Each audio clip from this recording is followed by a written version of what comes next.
Okay, 7 o'clock, we'll call the January 2024 regular council meeting to order.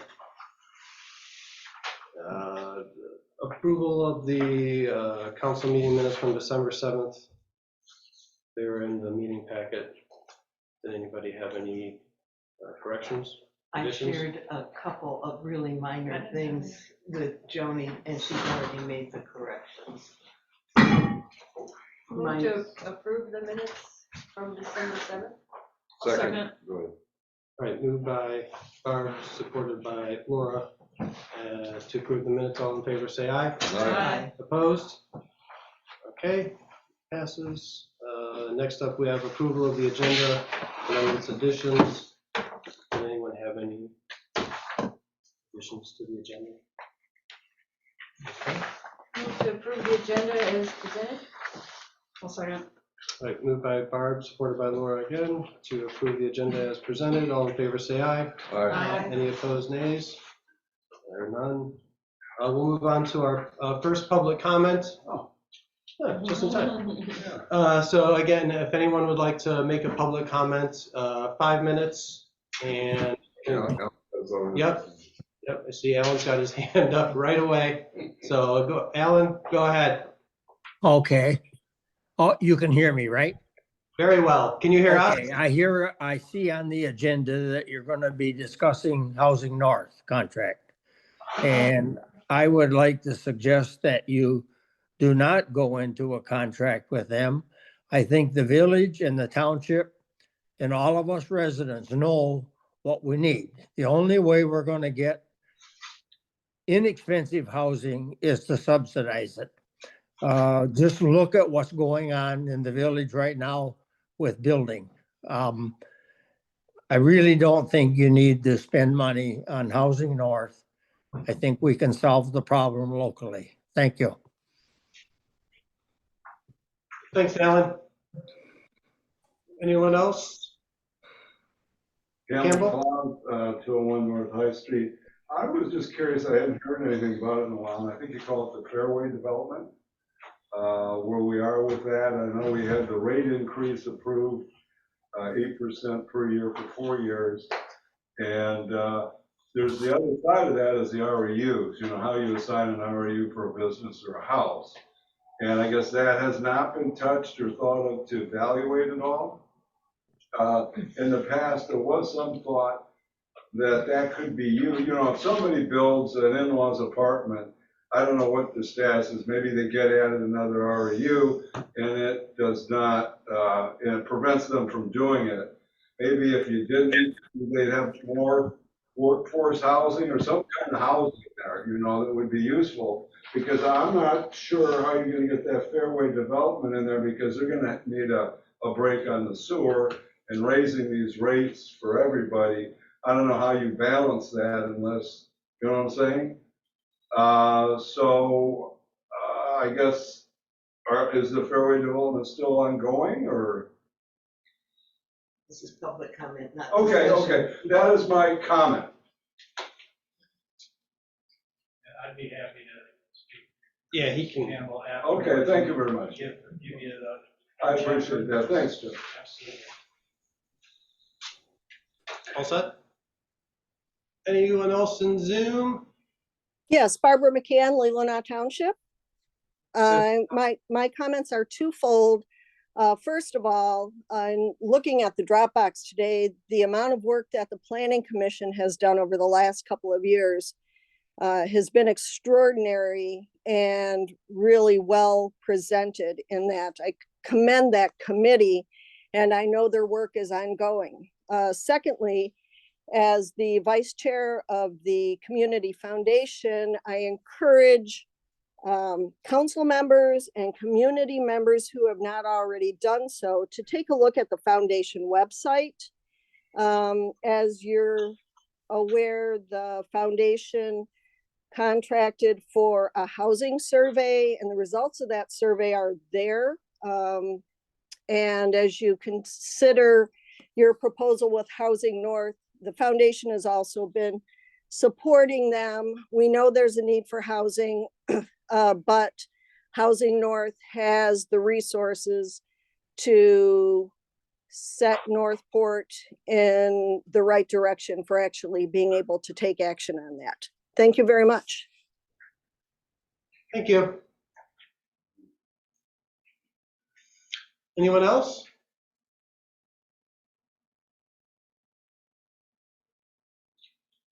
Okay, hearing no other takers on public comment, we'll move on to correspondence. I have none. Okay. Any staff reports, clerk? I did type up a report. As you all know, I haven't had a chance to complete the December financial reports, but when completed, I will certainly pass that on to the council. So if there's any questions over my written report, I'd be happy to answer.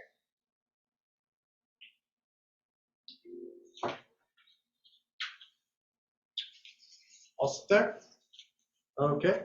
Move on to deputy treasurer clerk. I mean, you're just, yeah, right. I mean, so, okay. DPW, Chris Holton. Chris in the, I don't see him there. His report was in the Dropbox. Yeah. Any talk about that? We're good? Just one comment for people who read through it. The donation that was attributed to Bob Newell, Bob does all of the work, but technically that came from the tree committee, bonnet, bottle and can refund collection. And just to make sure that everyone knows that it wasn't a personal contribution from Bob, but he was the one who put 100% of the effort into it and deserves all the credit. Yeah, his time is definitely, he's spent that much Yeah. time. He's spent more than that. Yeah, and congrats to Josh on passing his Yeah. water Yeah. operator's license. That's Yeah. first try. Okay. Marina, didn't see anything in there from Bill, and I don't see him in the, No, he's out this week. the bubblers were running this morning. No activity at the marina. Village manager, I gave you a fairly lengthy written report. And what I, particularly with respect to the 5 items that are on the discussion potential action portion of the agenda, I provided a more extensive view on those than I might otherwise have done so. And the reason I did that is this is the kind of analysis that I want to provide on all those things that you're going to be considering, and this is how in the future. And this is the type of rationale for the action items that are presented that'll be contained in the new agenda software that I hope to have up and running next month. We were able to get revisions to the contract that I was comfortable with, actually accomplished that last night, and I hope to have that contract signed tomorrow, and they'll have a practice site up and running and training done, and all of our agendas set up as templates by our February meeting. That's the hope. I'm kind of, that might be a excess expectation, but anyways, this is the kind of thing that'll be presented, so you'll have with each of your meetings in the future. I've met with most of you, got your iPads all set up, and I'm pleased to see you're using them for this meeting. I did indicate here that I'm The underachievers are at this table. well, whatever, it's all good. I'll offer to each of you to set up, if you desire, a one-on-one session to familiarize yourself if you haven't used an iPad in the past, and in particular how we can use it with our workflow. I provided a little bit of information regarding the sewer improvement grant. You know,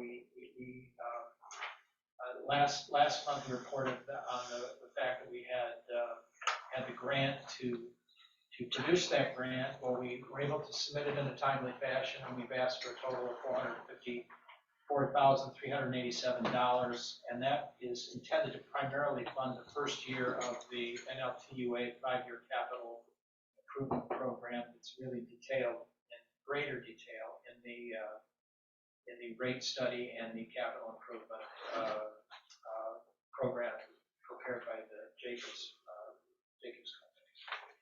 As for the Housing North contract, I included that in today's agenda primarily because I received the request on Friday and honestly was really not able to review the history of our relationship with Housing North and to understand how the parts and pieces of all the various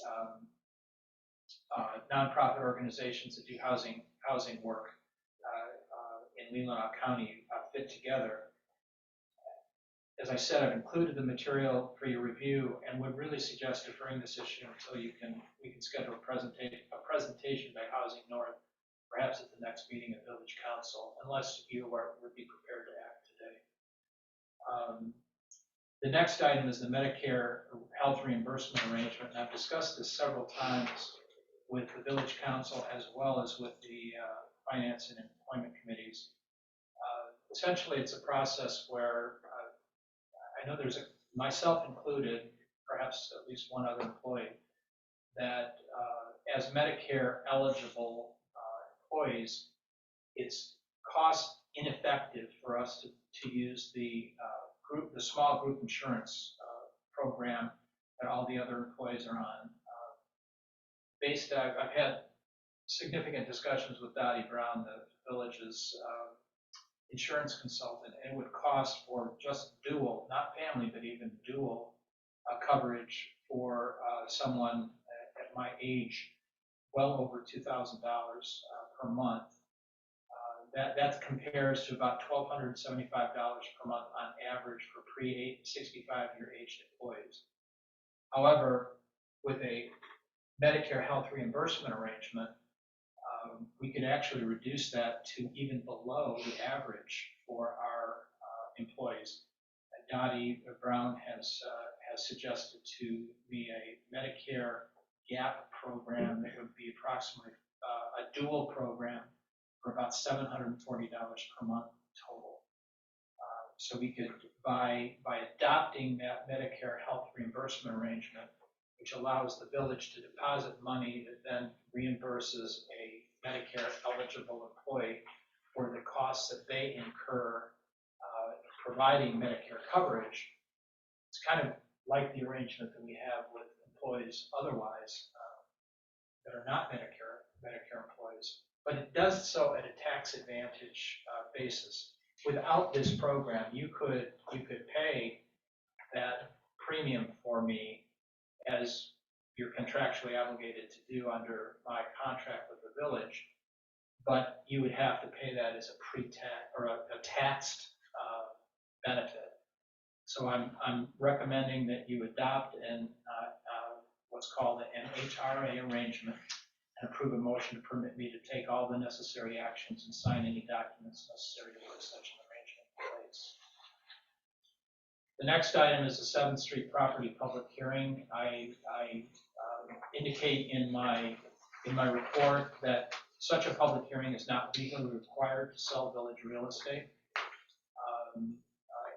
Whether it's park property or non-park property, public hearing is not required. But if it's park designated property, a vote of the people is required by statute in Michigan for villages. The 7th Street property is not park designated by the village, so a public hearing is not required. Although I recommend it for a number of reasons, not the least of which is simply to permit two things: to permit you to have an extra month to review all the materials that were prepared by the Planning Commission, and they are extensive. There are 3 very well thought out evaluations of various possible uses of the property. And there is a substantial amount of public comment that's been gathered and documents that the planning commission has gathered, and I would commend all of that to your review. So you have a month to do so, and then receive that public comment, and no one could say that you have not taken those matters into consideration at the time, if you take any action at all regarding 7th Street. I think having public hearings, even when they're not required, is a very good thing, and I recommend that you do so. I think you could and should schedule it for your next meeting if that's in your consideration. The last two items are a little more perfunctory. I put on the agenda at the request of the infrastructure committee the approval for a funding, essentially a fundraising program to pay for the public charging at EV stations, the public EV stations that we have in the village. That program has gotten to be so successful that the cost of providing that free service has expanded, as I recall, almost tenfold. So we're looking for ways to allocate or to fund that. And I think what you would really need to approve would be to authorize an allocation of funds to advertise that, to permit that program to be advertised. For example, those that would contribute to such a program, of businesses or individuals or whatever, would be identified on an advertising sign at close to the EV stations, so they could be recognized for their contributions. And the final thing is the purchasing policy revisions. I'm really proposing what I would characterize as an intermediate revision of those policies. All the recommended policy that I've put in the Dropbox really only integrates me as village manager into the purchasing process, where previously it was the village liaison and the village clerk that were involved. It defines, really what threshold amounts at various stages, what approvals are required. It indicates, consistent with the village manager ordinance, that purchases that are budgeted under $3,000 can be done without competitive bidding in the discretion of the village manager. Again, these are budgeted expenditures. And then anything between $3,000 and I recommend $15,000 would require 3 bids, three bids or quotes rather, not necessarily sealed bids, but quotes. And then anything over $15,000 would require a formal sealed bidding process. If there's a purchase other than an emergency purchase, that would be that is not a budgeted purchase, regardless of amount. There would have to be a budget amendment approved by the village council before that purchase could be made at all, regardless of amount.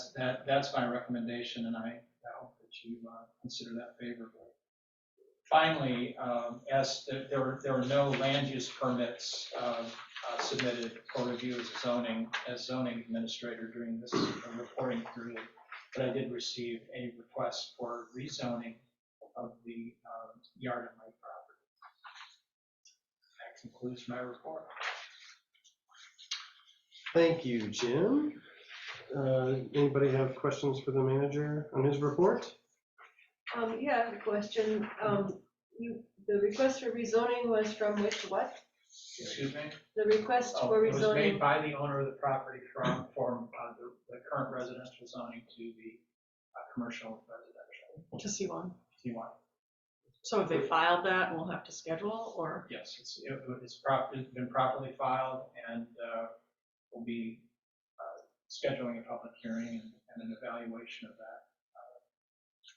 Probably reviewed at the next planning commission meeting with a public hearing scheduled in February. It's been suggested to rezone all the way down because we have a commercial business at the Willowbrook already. And I guess we're running some kind of retail in between Yardman Lake and Willowbrook, so other than my property, that whole street down to Third Street is essentially commercial, and it's been talked about at planning for years. Yeah. Just to change that all to C1. So Well- how, can we do this all at once? That's a possibility, and that's something the planning commission could consider. The planning commission can initiate a rezoning request as well as a landowner initiated request. So that's something that could definitely be considered as part of that process, yes.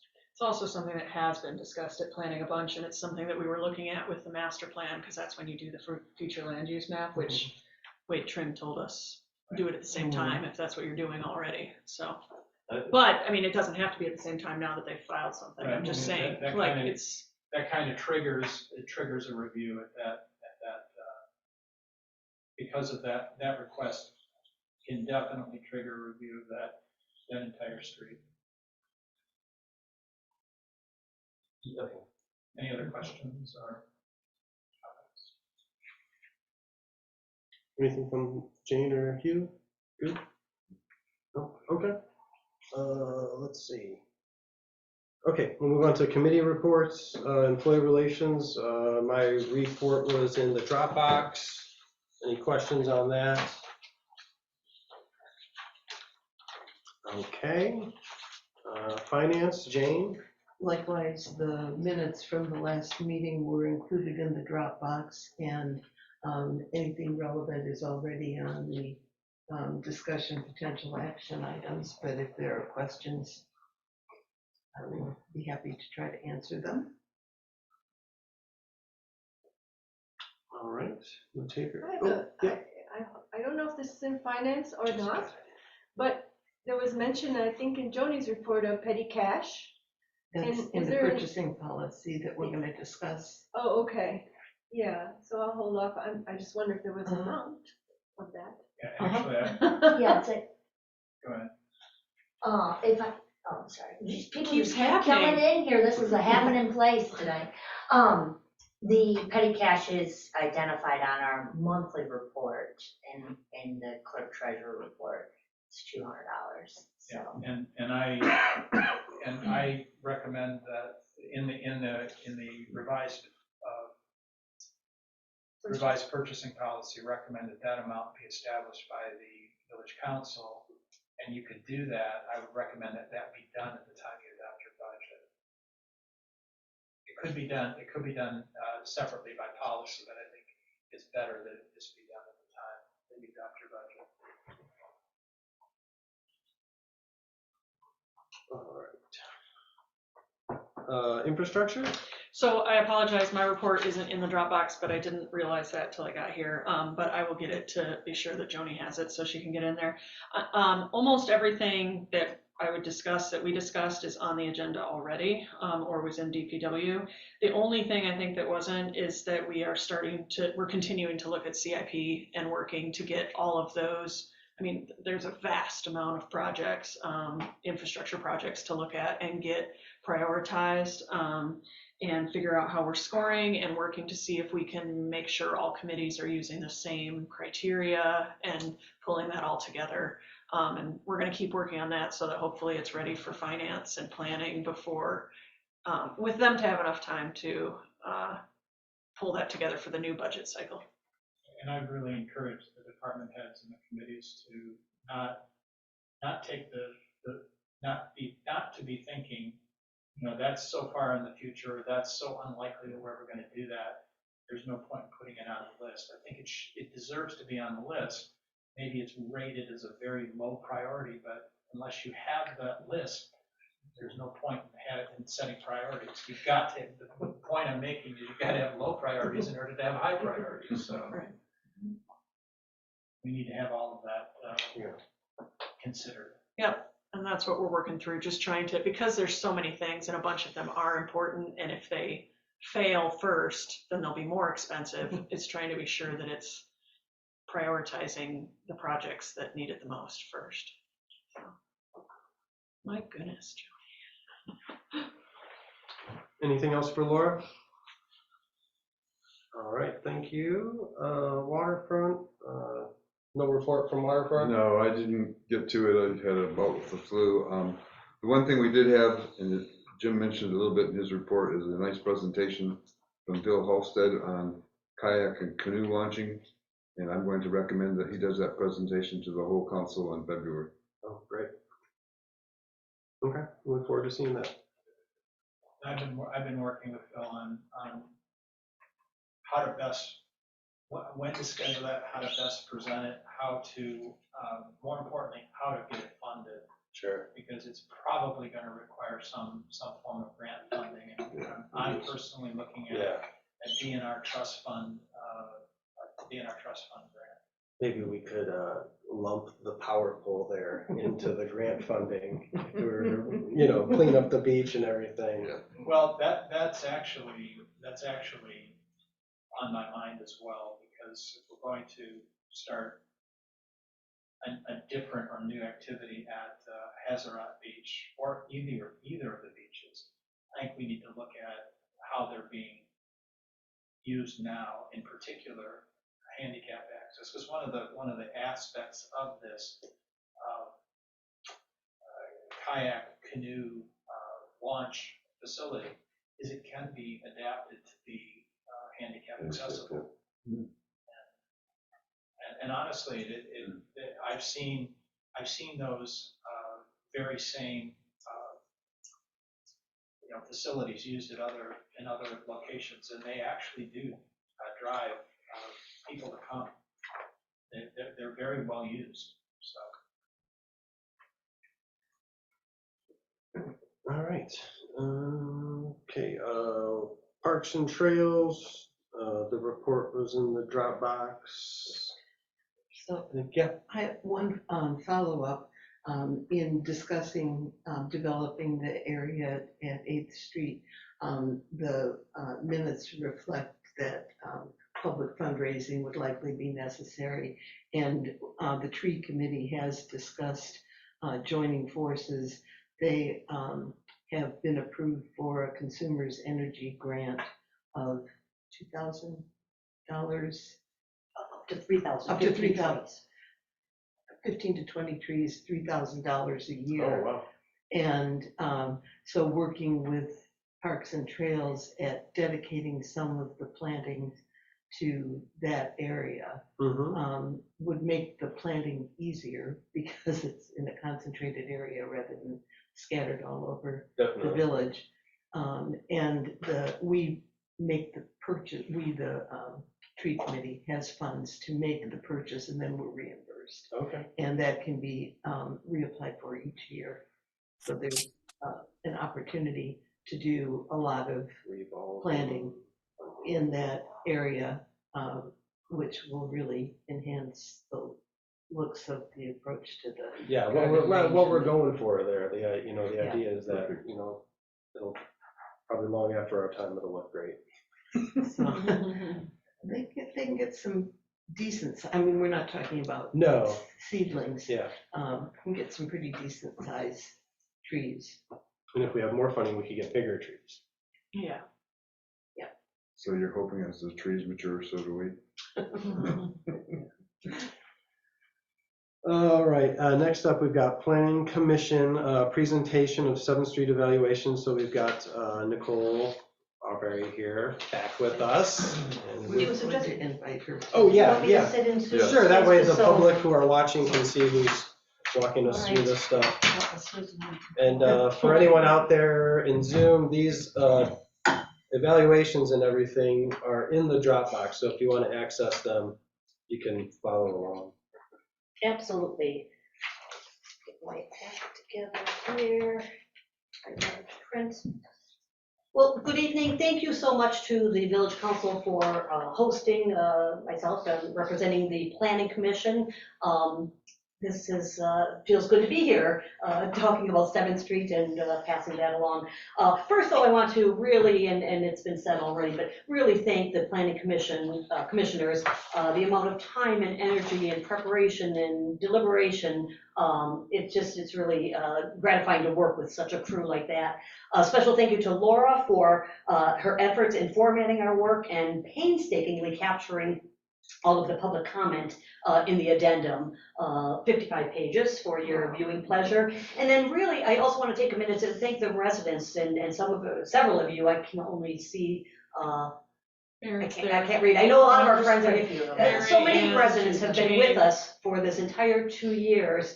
And of course, it was just nothing but a civil and pleasant dialogue all the way through. But I just want them to know that we really learned a lot from them, and I hope they see some of their work being utilized as we went through this.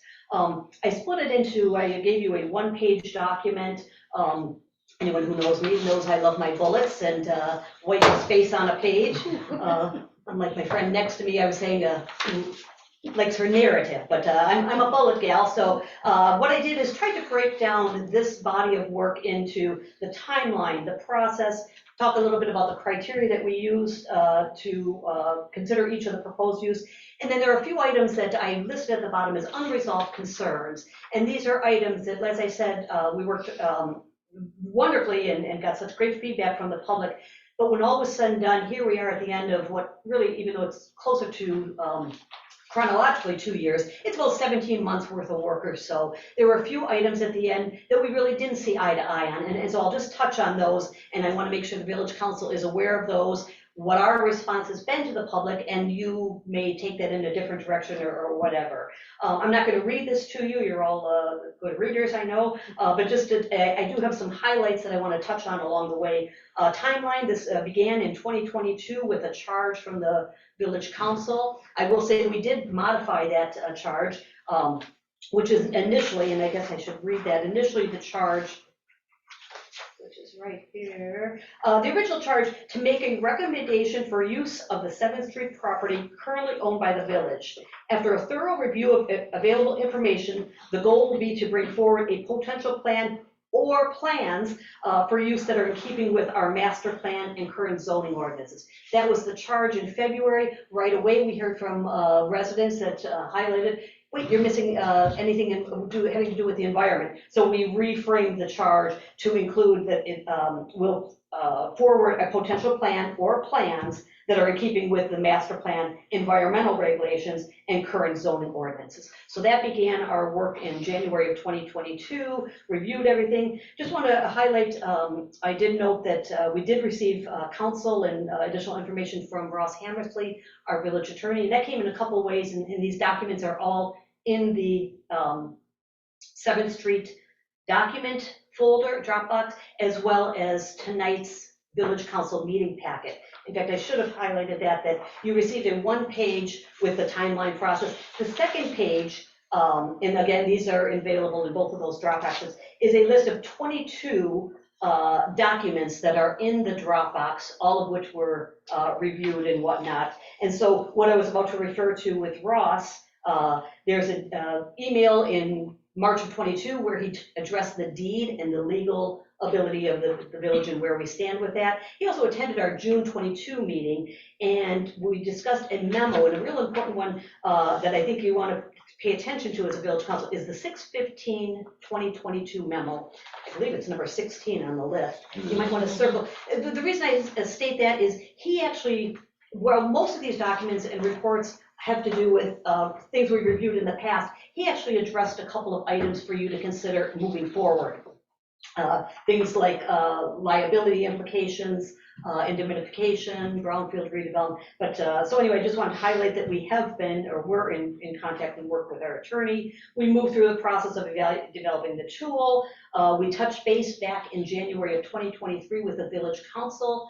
That was after the November election. There was a little bit of turnover, so we came back with Jane's assistance to verify, touch base, make sure we had a shared understanding with the Village Council. At that time, you recommended that we omit option number 4, which was to develop the entire land into 4 lots, much what was really in the original Maud Court design. You told us at that meeting in early 2023 to stop that. And so we moved on through the process, ending where we are today, where we're submitting the evaluation.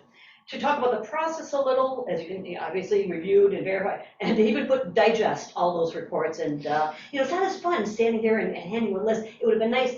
The binder, and I will tell you at home, looks about like this, but instead you have a little thumb drive and it's not as impressive, but there was a lot to go through. We continued to ask questions, what was more needed, sought those answers. We decided, of course, we wanted the feedback from the public, and so we did that by way of mailing the notice to all residents, asking for feedback and input, hung signs around town, that sort of thing. Then we worked through the process developing the evaluation tool, not an easy process. We tried to use the most objective measures possible. And then 2 points I want to highlight there in terms of the process, just so you understand what we did in this, now we're into early 23 at this point, that once we had our evaluation, we knew the 3 proposed uses. Each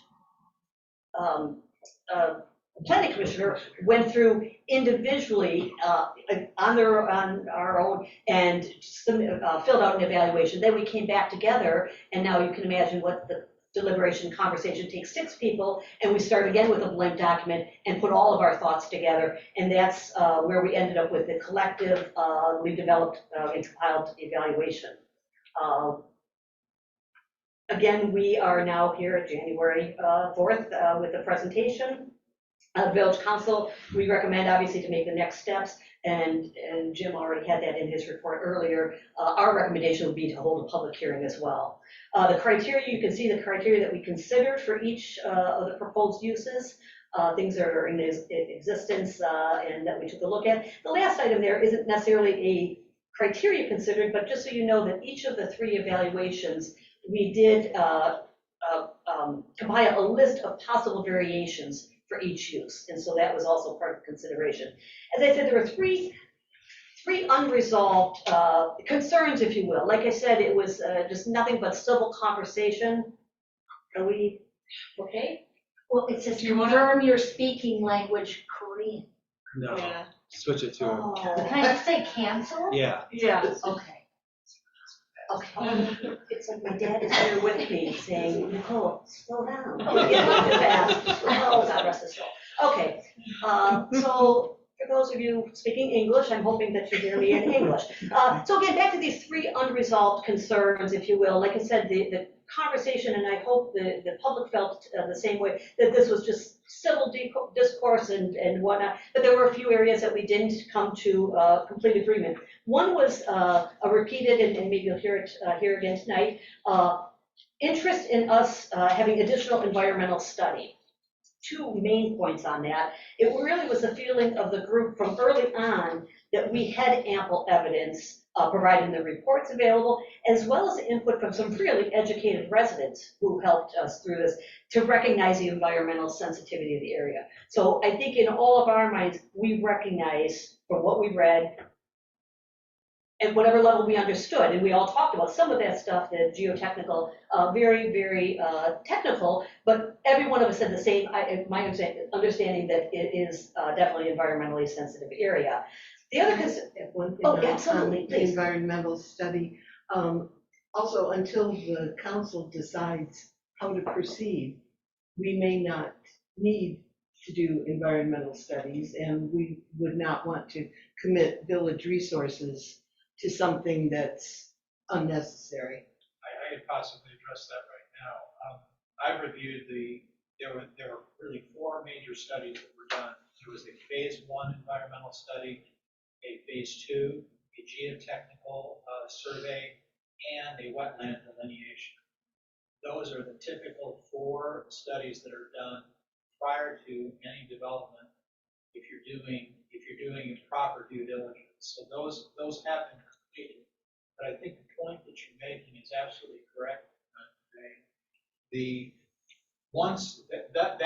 Those were studies that were done prior to a specific development plan.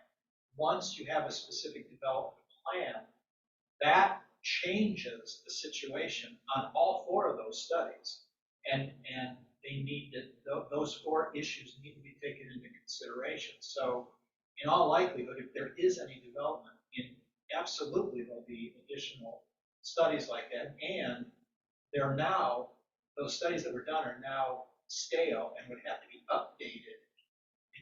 Fortunately, you would not pay the full cost of that, because they'd be able to use a lot of the research that was done before to update those studies, but they would definitely need to be updated. So there will be additional environmental studies if any development is possible on that property.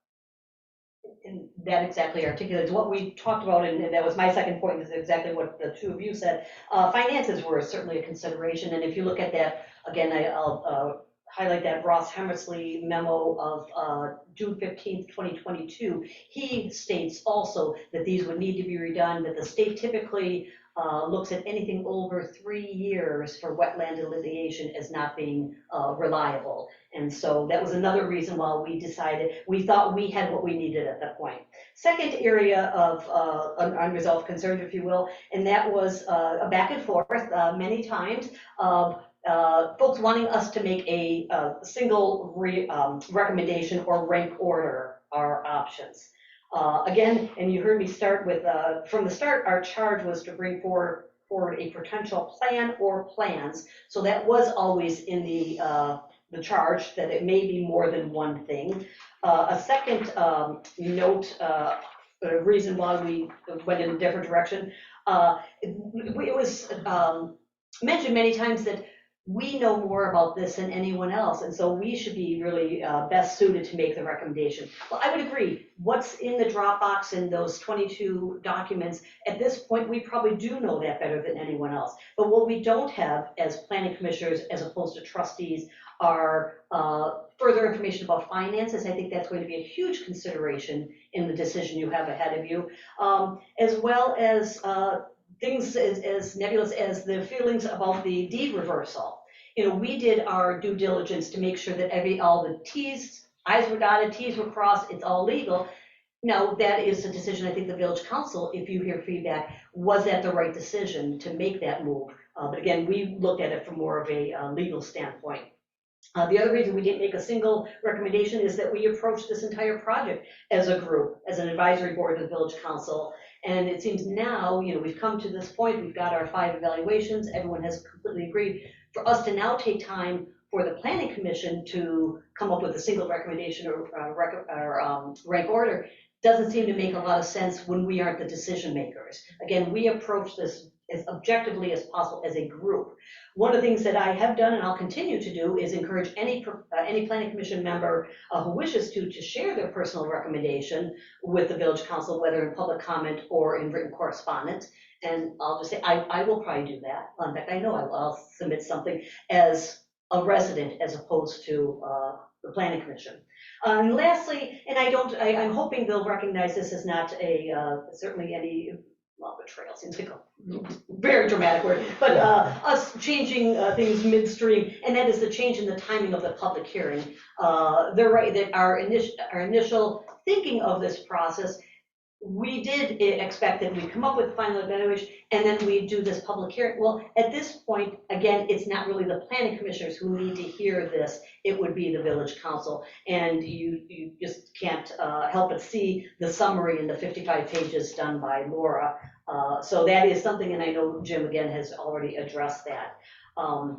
So unless you wanted me to specifically look through, you each have each of the evaluations. I've done some renaming in both the 7th Street Dropbox and the Village Council packet meeting for tonight. One, to make sure that our language, the documents are titled the same, but also to clarify a little bit, where at one time it was called the final evaluation, or final draft, and I thought, well, get the word draft out of it. And so it's evaluation proposed use number 1, evaluation proposed to use 2. So hopefully you'll be able to see that. If we can, and Jim and I just talked about it, and again, it's just beyond my tech skills, what we will try and do is take the list of the documents that are ordered 1 through 22 and see if we can't go into the Dropbox and add a number next to it, and that'll help. The title should get you to where you're looking for, but that really is our 17 or so months of work in a nutshell. I'm going to turn it over to Jim for next steps, but I see Jane wants to say something first. Before they do, just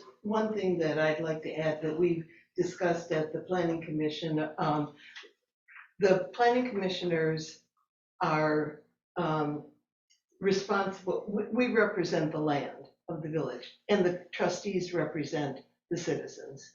And so we are sharing information with the trustees to make a decision based on the other factors that Nicole pointed out, the finances and other implications. But the planning commissioners they're not elected by the citizens. We are as trustees. I thought you were going to go in a different direction, because something I didn't mention that I thought would be a Jane comment. When you look at the evaluations, and mine is not in color, you'll see that there are schematic of the different lots that are involved. Just know nothing on that is set in stone. This was just to sort of help us visualize. So when you look at, for example, proposed use number 2, and it talks about number 2 in front of me, the partial, oh, I'm sorry, there. For example, the proposed use number 2 is a partial convoy that is using the 7th Street portion for development at the discretion of the village, and the rest remains in a natural state. There's nothing set in stone as to what those lot divisions would look like. It's just a general idea. In our mind, the 7th Street is one part of this parcel, and the remaining is what's behind it and gets up into that environmentally sensitive area. But just so you know, those are not set in stone, and that'll be part of your decision making, and depending on which direction you want to go, you can refigure those into anything that makes sense. It's the same thing with number 3. The appraisals are based on what those lot lines were, but they don't have to stay that way, obviously. That's just what we already had to work with, so. It could be divided into 1, 2, 3, or 4 parcels of any relative proportion. So there could be 3 lots in addition to protecting what's within the wetlands, as long as it complies with our zoning regulations. And then it's not more than 4 lots. Right. Because that's restricted. Mm-hmm. We can have no more than 4 splits. Right, splits, yes. Okay. Any questions from the village council at this point before, although Jim, I know addressed next steps a little bit, but anything I can answer for you at this point? Okay, and I don't know if I mentioned it, but certainly if you do move forward with a public hearing, as Jim is recommending, I think the planning commission recommends that as well. I'll speak for myself, and I would assume other planning commissioners, if there's anything we can do to help with that, to be here to answer questions, be happy to do that. At this point, I just add 2 points that I think are important. First of all, even when it's considering a zoning or rezoning request, planning commission is always nothing other than a recommending body to this body, which has the ultimate decision to make. And again, as I indicated in my report, the sale of village property is done by ordinance. It can only be done by, the planning commission cannot enact an ordinance. So making a recommendation would come as close as possible to the planning commission creating an ordinance. And essentially, if they make a recommendation, to the extent they do, it gives the impression to people that they have limited the choice that the village council can make, and that's just not an appropriate thing to do. Even in a rezoning, you can reject, return for further study, or approve a recommendation made by the planning commission, even on a rezoning. So I would not ever counsel you as village manager to require that the planning commission make a recommendation regarding the sale of property owned by the village. And secondly, if there's one thing that has been drilled into, as I've, for the last 3 months, have been studying the issue of housing in Leelanau County, if there's one thing that's been drilled into us, and in particular in a meeting that we had with the Frankfurt city manager, who's had a very successful 20-year process of affordable and workforce housing construction in Frankfurt. His point is the low-hanging fruit is property that's owned by a governmental entity. It's not currently on the tax rolls. It can be returned to the tax rolls and actually produce income for the village in that aspect, but it can also produce income for the village for a sale. But regardless, that is, if you're going to start to do village encouraged housing, that's where you start. So just to take that into consideration as you make any of your decision, make a decision on this issue. Okay, any, pardon? Yeah, I want to thank the planning commission for all their work and Echo and Nicole in thanking the public and everybody who has really looked at this and taken a hard look at the documents I have reviewed thus far. Most of the public comment has been against developing this particular parcel, and I think for a good reason, borne out by environmental studies, and the fact that it's all wetland. And I do like the idea of a public comment again. My concern is that we have it in February, a lot of people are away. Is that a problem? I know it's been considered before in. Zoom helps that though. Normally I would agree with you. Sorry, to interrupt. It was considered, our goal was to hold this last summer, but for a variety of reasons, we didn't get there. And I did consult with Jim on this, and rather than holding up the work of the village council and this, what the planning commission has done, the recommendations to move forward, I would like to see what we can do to make sure we publicize it as much as possible. Get it on the website on the bottom, hang some signs around town. Certainly any of our folks who have been following along for 2 years, they are in the loop. But I agree, we want to make this as known as possible, but I do think moving it. That definitely was a comment that was made during the planning commission public comment that the suggestion was made that these hearings were scheduled at a time when there were fewer people available to make public comment. While I don't think that that's an accurate statement, or certainly wasn't the intent with with the schedule. There's no reason why you couldn't delay if that's your choice.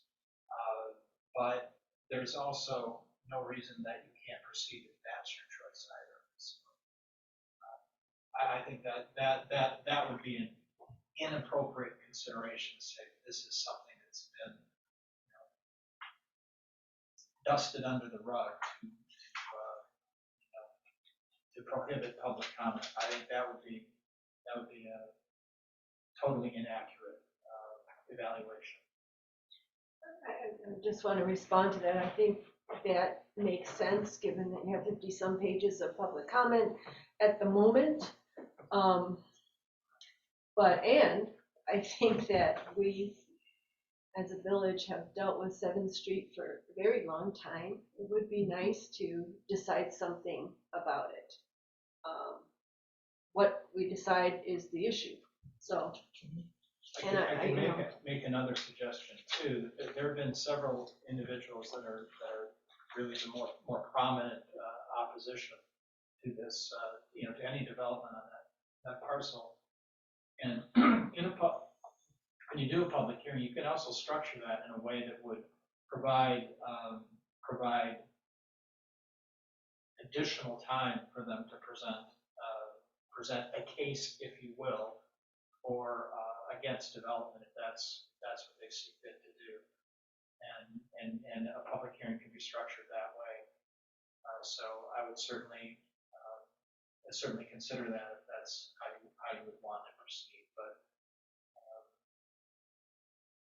I think a public hearing is the appropriate way to proceed at this point.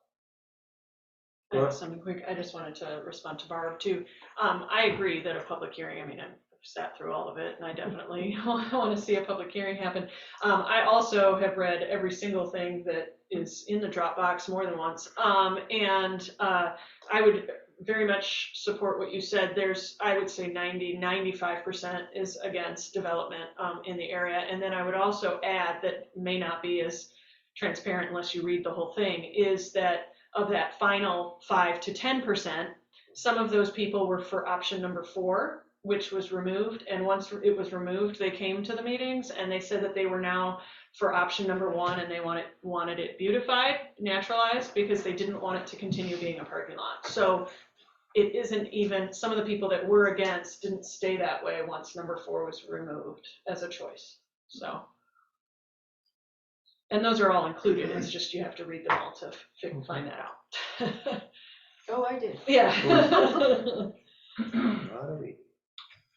Well, thank you so much for that presentation of your work. And again, we applaud the planning commission and really appreciate all the work.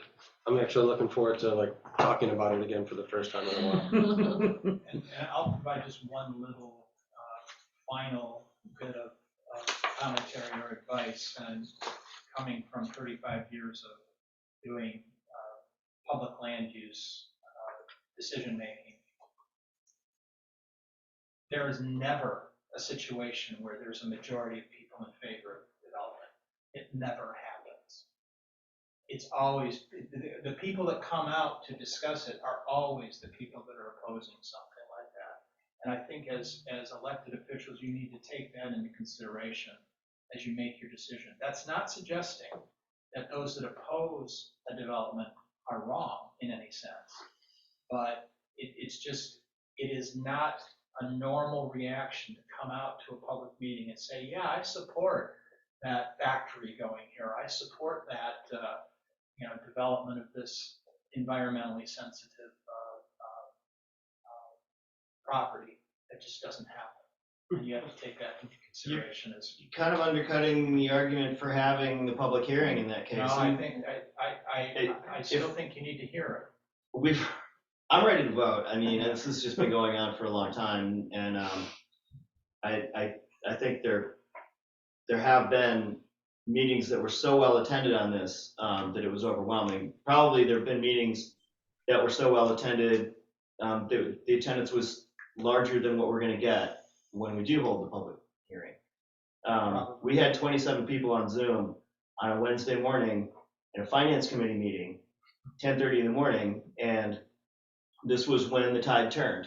This is when it went from being drawn out as a mod court development project to a wall of public opposition that finally, the village council never approved drawing up those plans to cut that land into quarters and to develop it. I don't know where the money came from, but it was never approved by this council.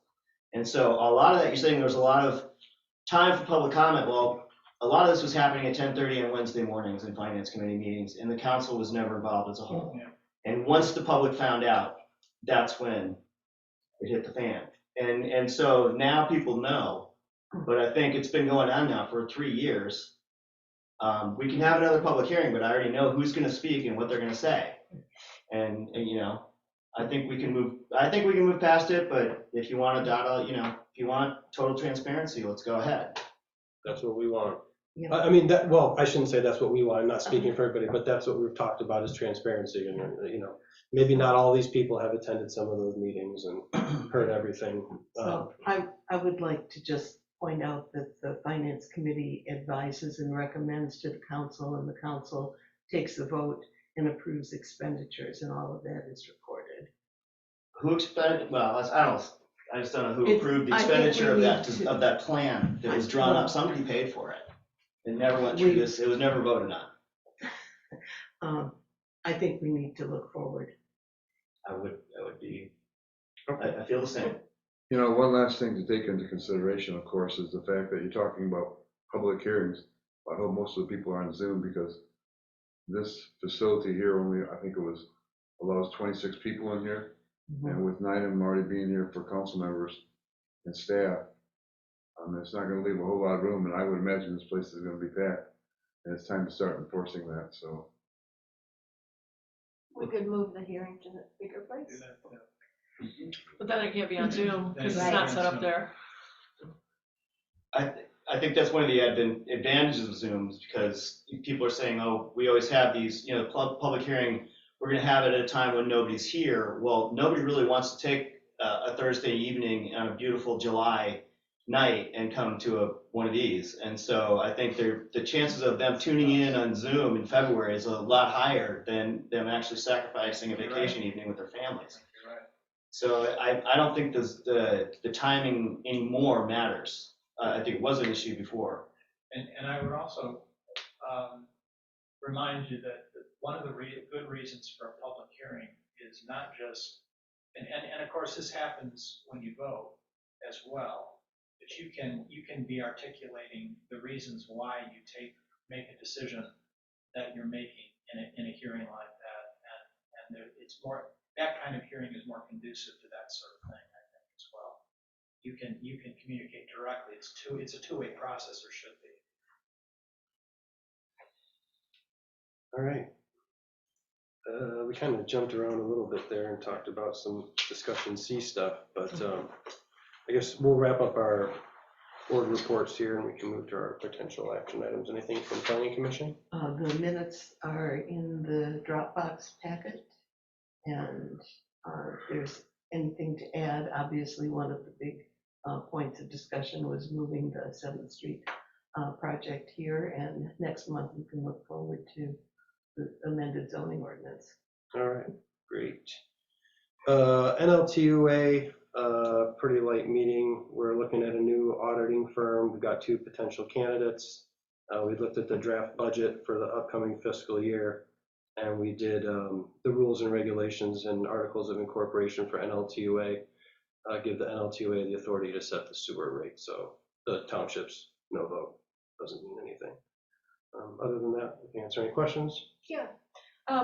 As you're discussing the budget and then maybe in the wake of the rate increase, have you heard from anybody that they can't pay it, that they're going to have a problem? And would you budget anything in there to help people pay it?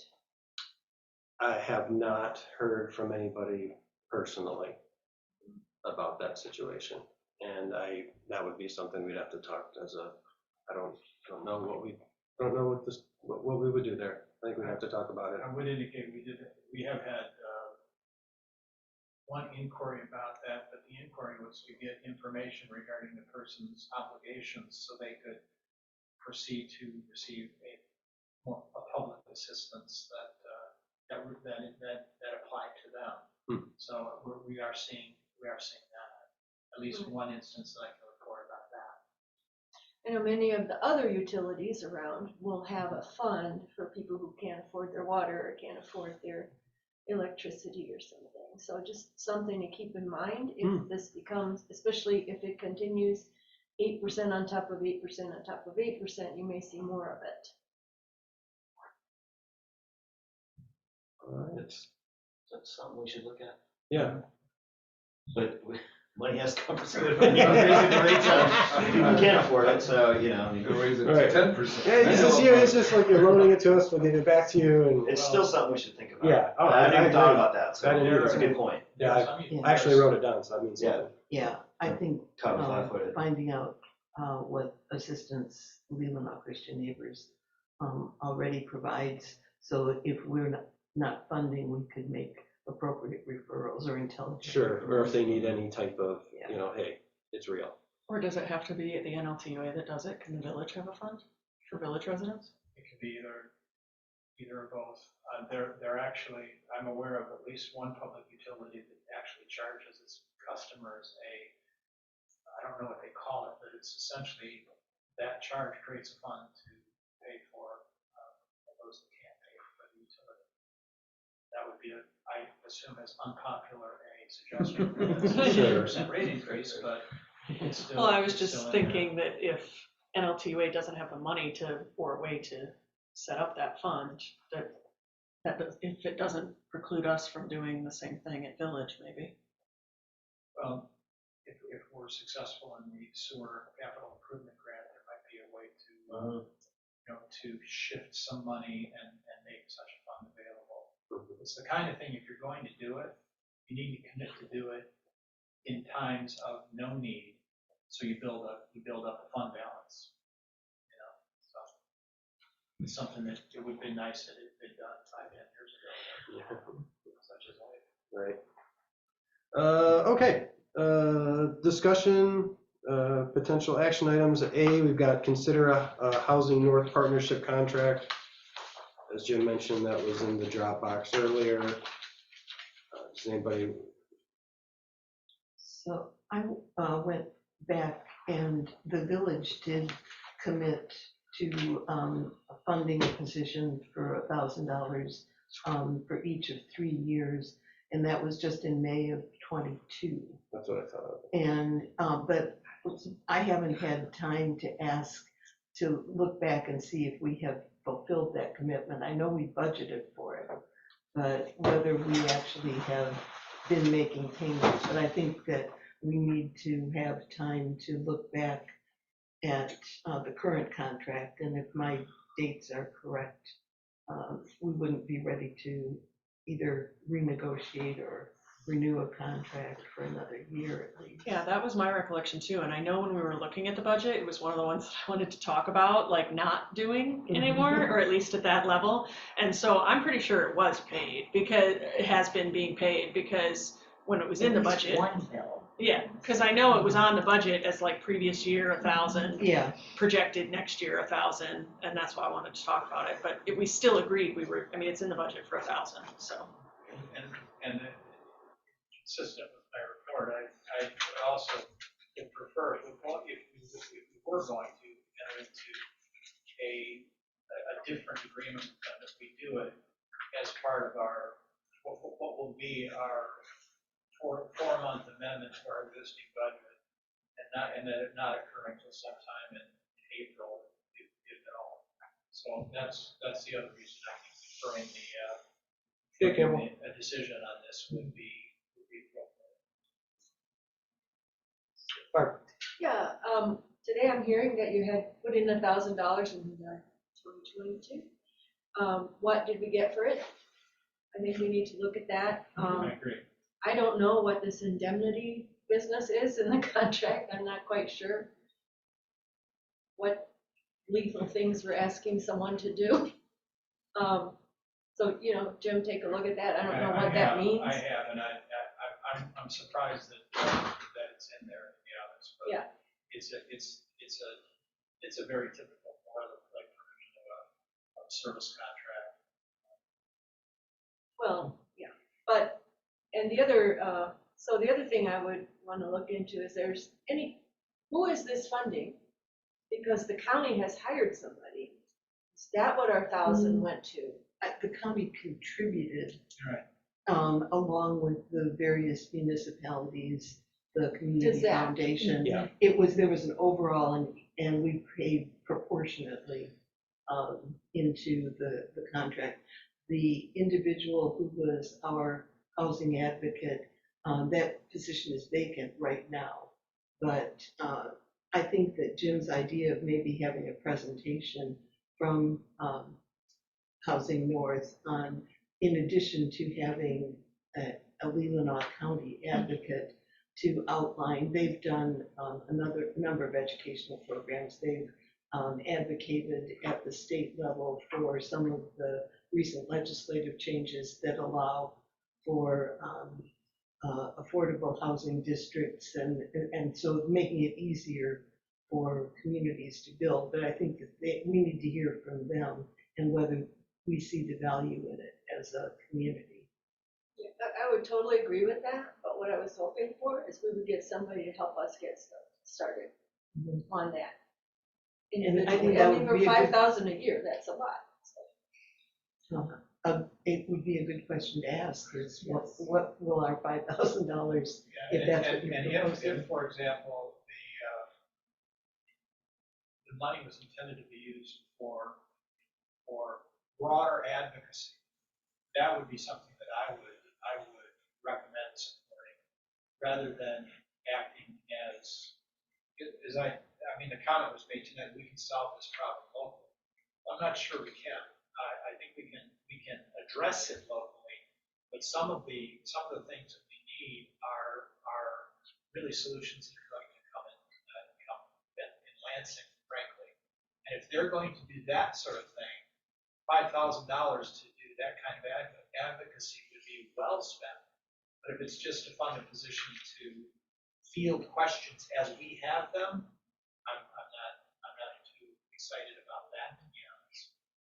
But I think the presentation on exactly how they intend to spend this money and what they do is well in order. They're asking us to So do we need a motion here? Do we need to move that we invite Housing North to make a 10-minute or 15-minute presentation at the next meeting?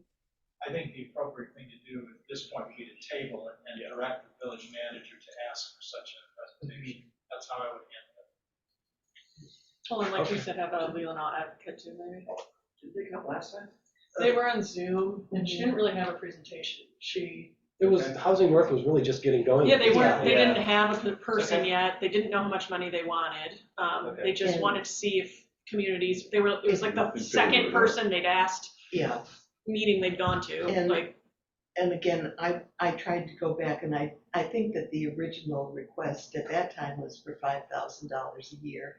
And we, as a community, said, we make up this percentage of the population of Leelanau County. That's right. And so we're going down to $1,000 a year. Yeah, because Centerville or somebody had given them 1,000, and we were like, oh, we have the same population. We'll contribute the same. Like I said, I'd be much more inclined to give them the full 5,000 if they were going to be doing advocacy at the state level. That I think do that. really needs to happen. Yeah. All right, so we'll table this until next month, and Jim, try to get Yarrow or the county representative for us next month, maybe, so that's possible. And I think with a request not for just a standard, hi, we're Housing North and we're here to help, but rather Yeah, what specifically can we count on if we contribute to the salary? that sounds good. And what's the indemnity?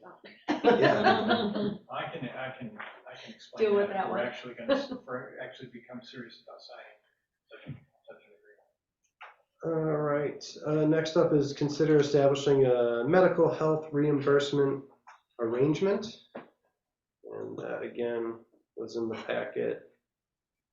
Jim already talked about it. I can make a motion for this? Sure, go ahead. That we establish a Medicare health reimbursement arrangement, or authorize the village manager to establish a Medicare health care reimbursement arrangement I'll second. as outlined in his report. I'll second. All right, Discussion? yeah, moved by Will, supported by Laura, to approve the Medicare health reimbursement arrangement. Discussion. Discussion. Okay, Jim, clarify for me, health insurance tends to drive people crazy, but does this Medicare health reimbursement arrangement reimburse the employee for what they have to pay for Medicare Part A, B, C, D? Or does it pay for Medigap? It can be either of those. It can be either or both. And I'm not sure the distinction that you're making between those. Because So Medicare covers 80% of reasonable charges, Right. which they decide. I think what you're, if I understand, maybe, I think I understand what you're asking. It's to pay premiums, whether it's an Advantage plan, a Medigap plan, Part B expenses. It's to pay premiums and the expenses associated with that. It's not to pay the actual cost of services. It's to pay premiums. For premiums, Right. but fact, that's the only Medigap is not, so there's Medicare ABCD, Right. right? A, you get, because, people over 65 get. Right. B, you have to buy. Correct. Depend on your income. C is the Medicare Advantage stuff, and D is the drugs. Correct. So Medigap will pay what Medicare doesn't.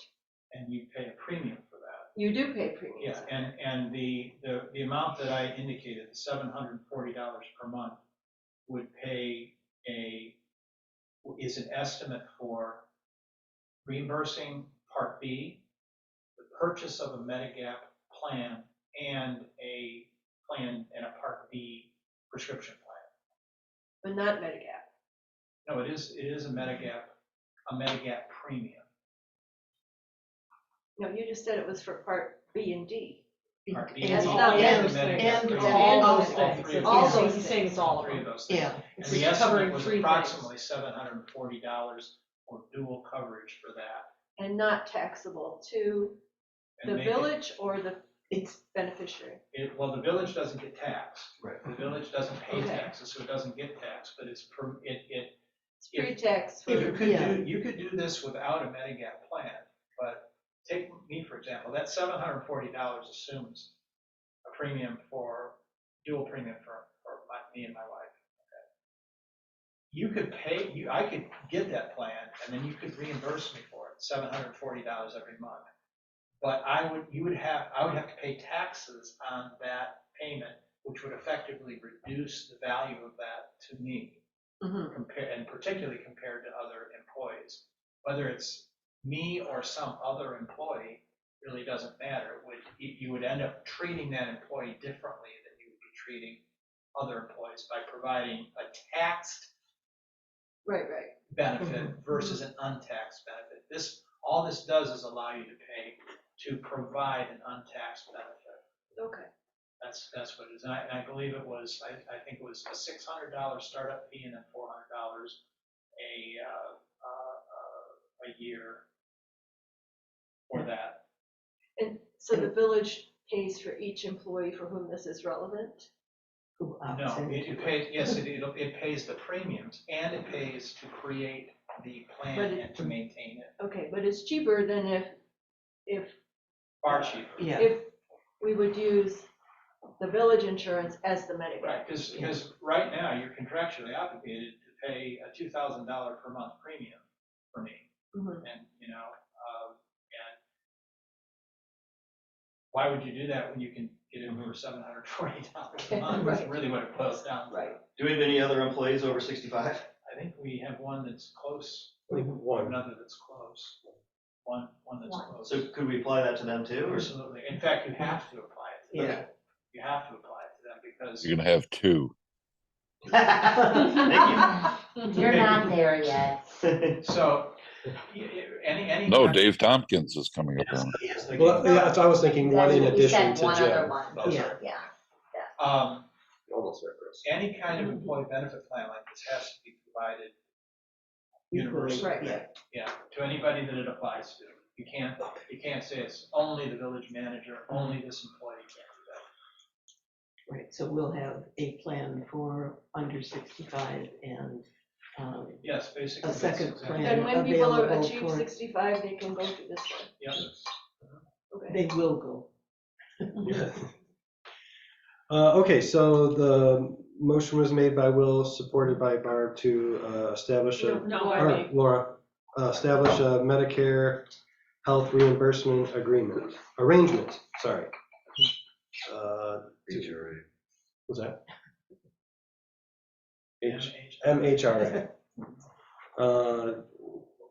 We will be spending money, so roll call vote? or- Yeah. Does Yeah, her. yeah, Yes, you will be. Yes, yep. Will, yes. Barb, Yes. Laura, Yes. Hugh, Yes. Jane, Yes, and Chris, yes.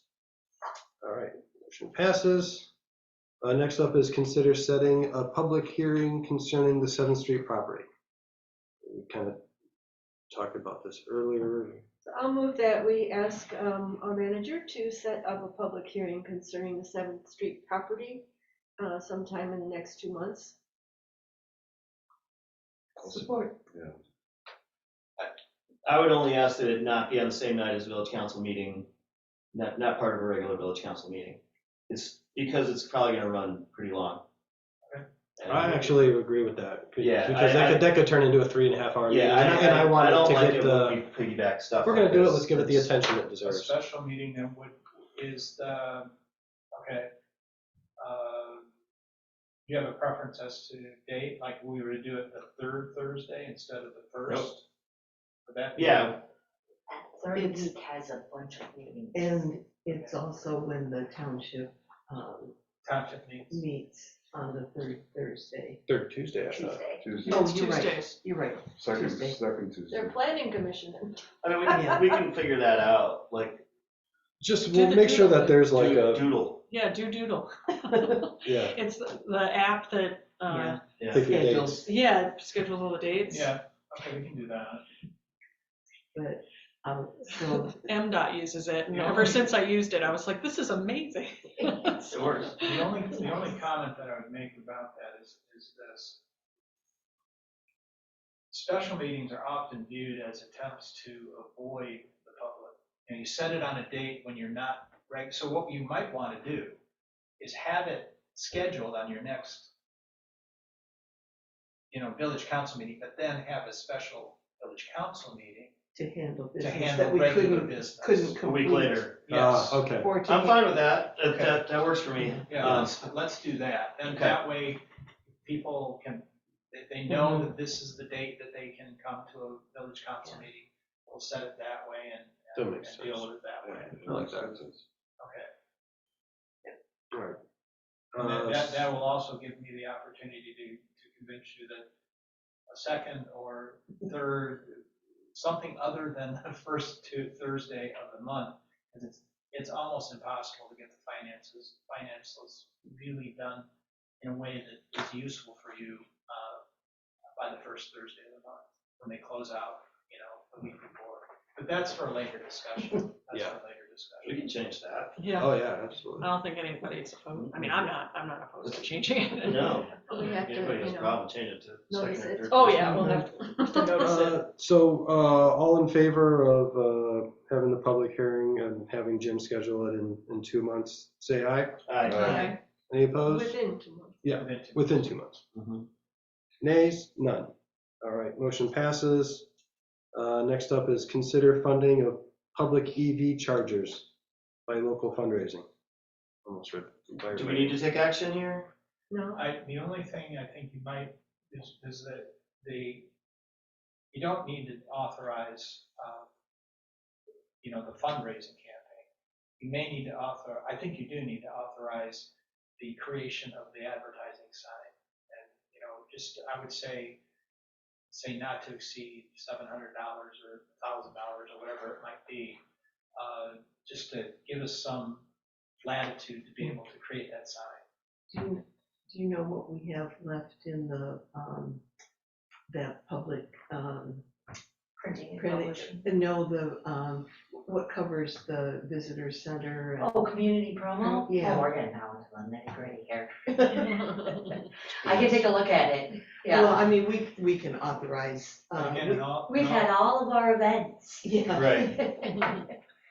Ask me in March. And frankly, that may be a better time. Well, actually, we are gonna amend our, We're going to do a budget amendment Uh-huh. and it might be a better time to actually throw that in. yeah, But if we have a commitment for a dollar amount not to exceed, I think that gives us the kind of latitude we need to get this job done.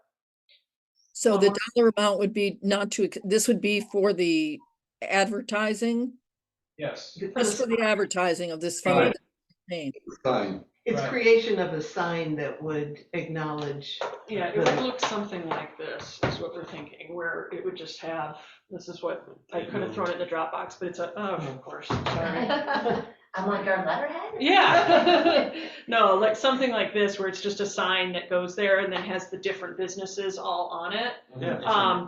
But then, one of the things we talked about at infrastructure also is obviously this is going to be a yearly thing, and people may not repeat or they may change business or whatever. So we were thinking of seeing if we can get them so they're removable, like they screw on and screw off, so that we don't have to print the base sign every time. And if the businesses do it again, we don't have to print it again for Yeah, them or either. some kind of a plexiglass case where you can slide a poster.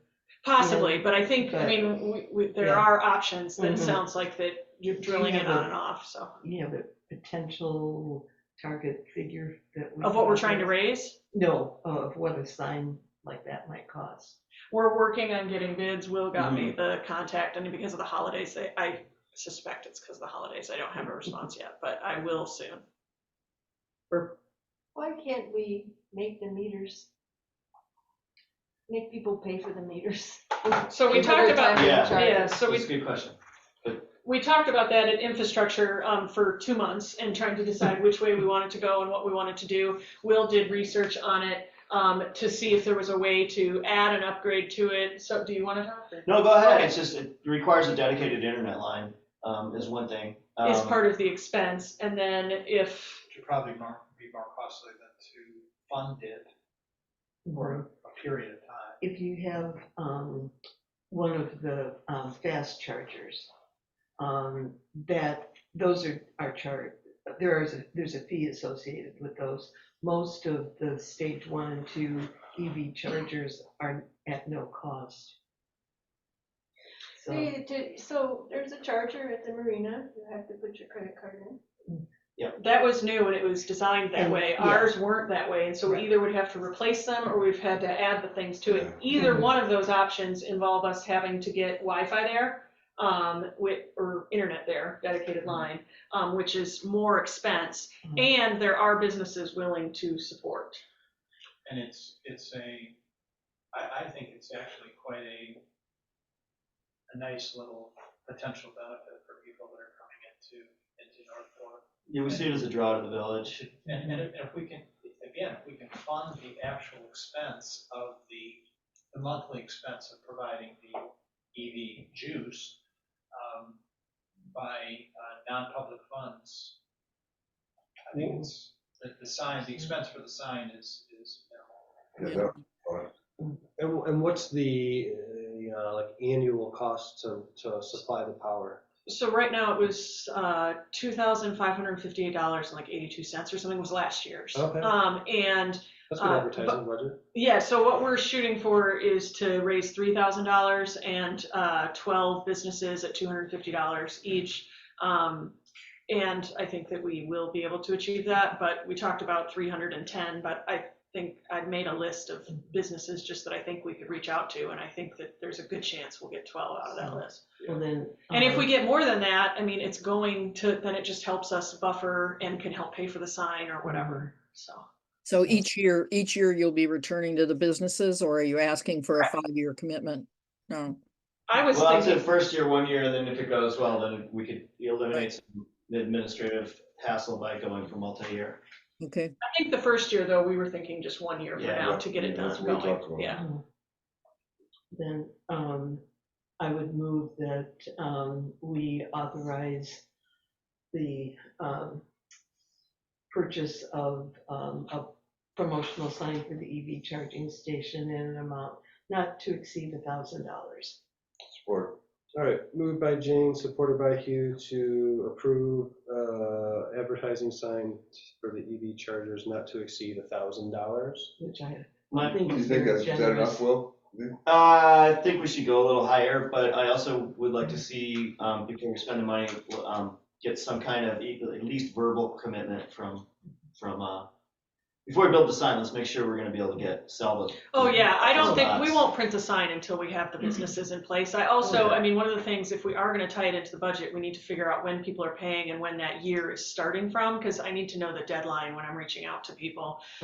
If we're gonna make it, like the end of this month or the end of February, that's fine, but if we're trying to line up with the budget year, then that's a totally different cycle. So I don't know which makes more sense, but I definitely need to know before I talk to people, because we need to know when they would need to contact Jim and get the money in by. The other thing I would take into consideration is if you really want to coincide it with what their business cycle is too. Well, that's what I was thinking, like You might April or want to- May. You might say, maybe look, we're June. gonna start this in June and carry it over through, I don't know. Yeah, But I think we need to have funding for the sign before. that, yeah, probably because we during would want the four- sign up, we yeah, want- Yeah, during the 4-month. yeah. And remember, Mhm. assuming that you authorize our next, our next item, this would be an unbudgeted expense, so you would need to approve it. Unless you put it in the addendum That's budget. also, Yeah. that's true. And then it could be within, we'll get to that next. I will also say that right now, that cost, it has been occurring and recurring since those have been there and Leland Energy stopped reimbursing us, and that has been coming from the general fund and been paid, obviously, by the village. So right now, I mean, we are at negative, we are Right. funding it with the tax dollars, with just the general fund. Mhm. So I'm not saying that makes it not cost anything, but I'm just saying right now, we're already in the negative the 2,558 or whatever, and So anything that we collect is more than that. will offset it. yeah, At least a big correct, portion yeah. of it, we think. All right, roll call vote, starting with Jane. Yes. Hugh, Yes. Laura, Yes. Barb, Yes. Will, Yes. and yes, motion passes. All right, next up, we have consider revisions to the village purchasing and sales policy.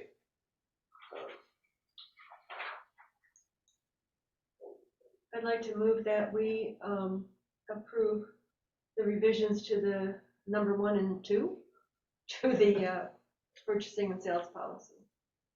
Second.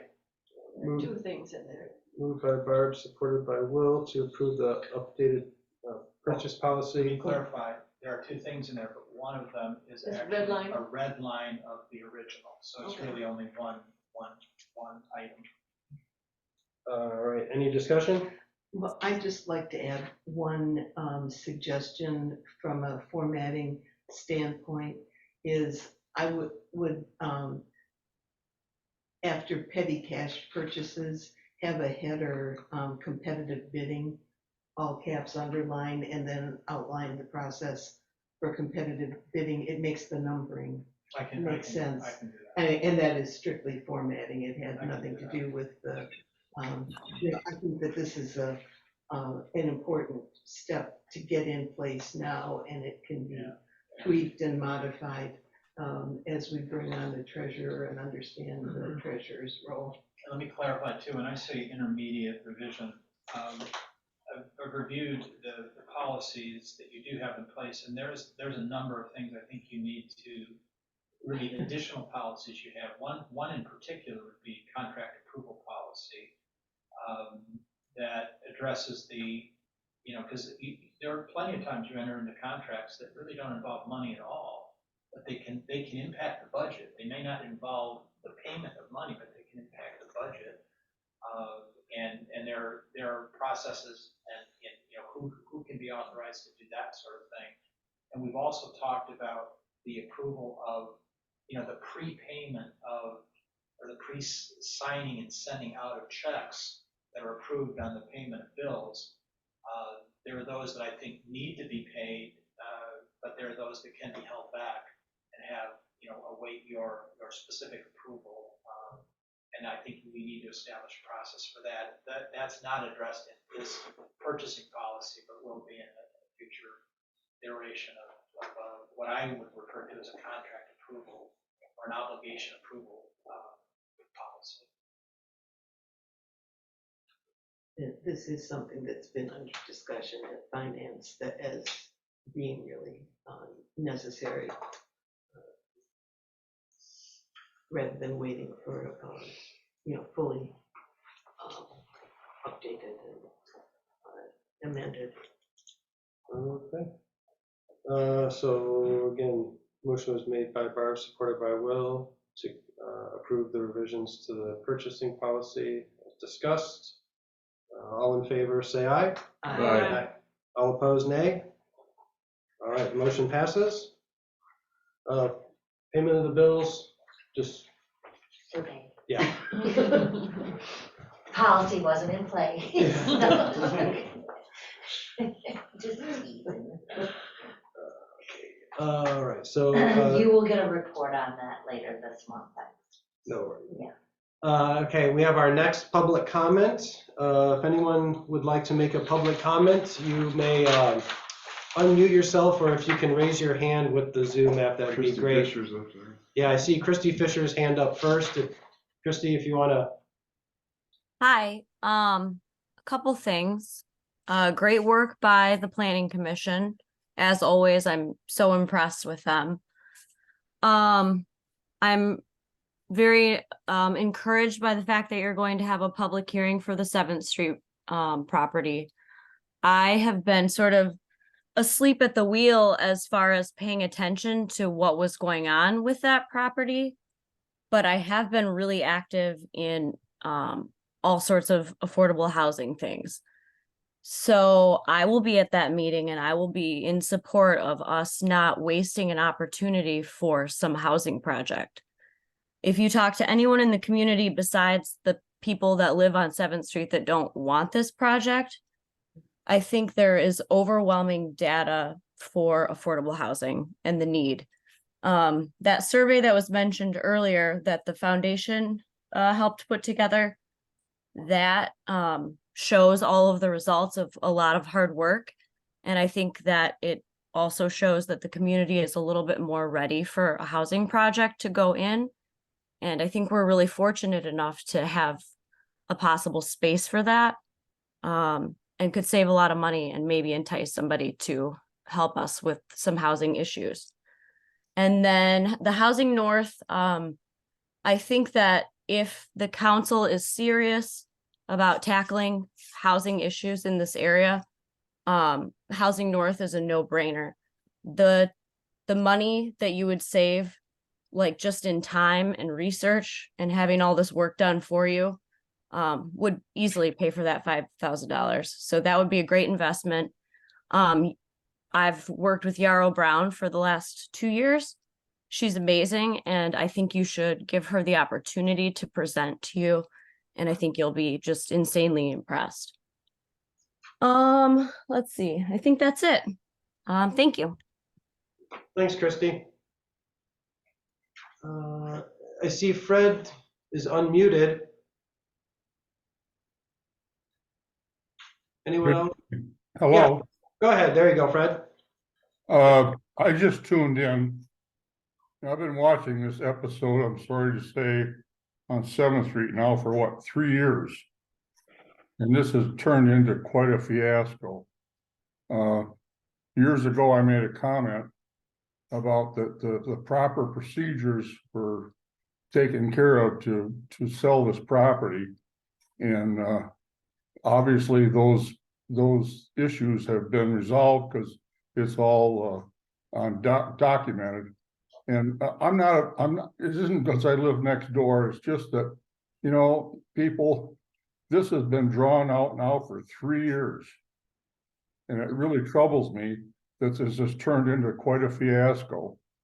And we're right back basically where we started. The village shouldn't have been a developer, but they were, and they delineated 4 buildable lots, and they are buildable lots. And it's really sad to watch what this episode has turned into. Having living here now for 5 generations, we need to get over this. This has been drawn out now for years, and I understand the concerns of the neighbors, but yet those are buildable lots. And I think the village has done proper procedures to arrive at that conclusion.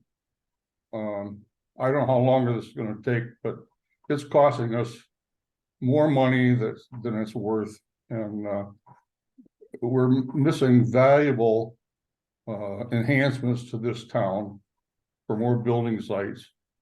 So anyway, I just tuned in. I know it was late and I haven't said anything for years, but that's how I feel. Thank you. Thanks, Fred. Mary, I've seen your hand go up on the screen there.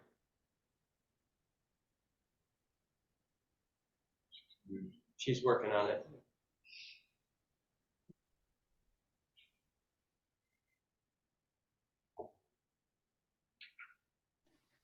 I think Greg is next. Greg is next. Greg, okay. Well, I'm happy to defer to Mary, but I'll go ahead and speak. First of all, I do want to thank the Planning Commission for their good work on this issue. I've been involved with it, I think, since the beginning. I've been impressed with the work that they've done. And I look forward now to having a public hearing on the issue and letting many voices be heard in this. I will say, though, to the Village Council, what I've said to the Planning Commission, and I think it's important, I think language matters here. It is not simply a question of development or not development. It's also a question of environment. And I think it's a mistake. I think it's a misrepresentation to cast the issue as people who are pro or anti-development, and frankly, to dismiss people who are anti-development here as being the standard numerous voices that come into the conversation. I think there's a very important environmental issue here that has gotten left aside far too often, at least in the conversations that I've heard this evening. And I think it's important to remember that the whole question of development of this property came from village officials. It did not come from local residents. And I think that those of us who live in the village are now, have been for the past 2 years, raising voices about the environmental impact, not just the economic or development impact here. And I think that, we're trying to make an alternative case here, and a case for the environment, not just anti-development. And so again, I think the terms of the discussion as we move on into a public hearing are very important. And finally, let me say too, that I have been for a long time an advocate of affordable housing. I've done work in that area, I've supported it, I still do. I'm very much in favor of creating new housing opportunities in Northport. And yet I understand that sometimes publicly owned property can be the so-called low-hanging fruit that gets picked. But I think in this case, low-hanging fruit can be poisonous. And I would urge the council not to simply accept that argument about the alleged low-hanging fruit, but to think very critically and think very seriously about the larger and long-term impacts of this proposal. Thanks very much. Thanks, Greg. And then Mary? Hi, good evening. Can you hear me? Yes. Thank you, Nicole, for being there tonight. I appreciate it. Something came to light tonight that was very interesting for me that I heard, please correct me if I'm mistaken, I heard that these environmental studies are outdated and they will have to be done again at the cost of whoever. So if you take proposal number 1, which is preserve the land as it is naturally, there shouldn't have to be any cost to have another environmental study done. Number 2, the partial combo, where I believe the village will sell the property and then leave part of it natural. That will have to be redone. And if we sell it to a developer, the whole wad of lots, it will have to be done again. Am I correct in assuming that's what I heard tonight? A developer would have to. There is no option that would sell the entire property. Okay, the partial combo 3. See, it's real hard for people to understand all the combinations, but I guess I just want to reiterate that the environmental studies that were done 3 years ago, 2 years ago, are no longer of any value. Does anybody have a quick cost at what it cost us to do that? This is just public comment for you to make a comment. This isn't for us to engage in a back and forth. So. That's something that, will have to be addressed again, apparently. So I am looking forward to the public hearing. It will be great. Thanks, Mary. And any questions you have regarding that stuff, you can reach out to the village manager. Okay. Any other public? I'm not seeing anybody on mute. If there's no other takers, then we'll move on to council comment. Any council? Start with Jane? No. What? I'm good. No? Okay. Just wish everybody a happy 2024. And that brings us to our adjournment. A motion? So moved. Support. And we are adjourned, 8:44. Thank you, everybody. All right. Good meeting. Here, draft design.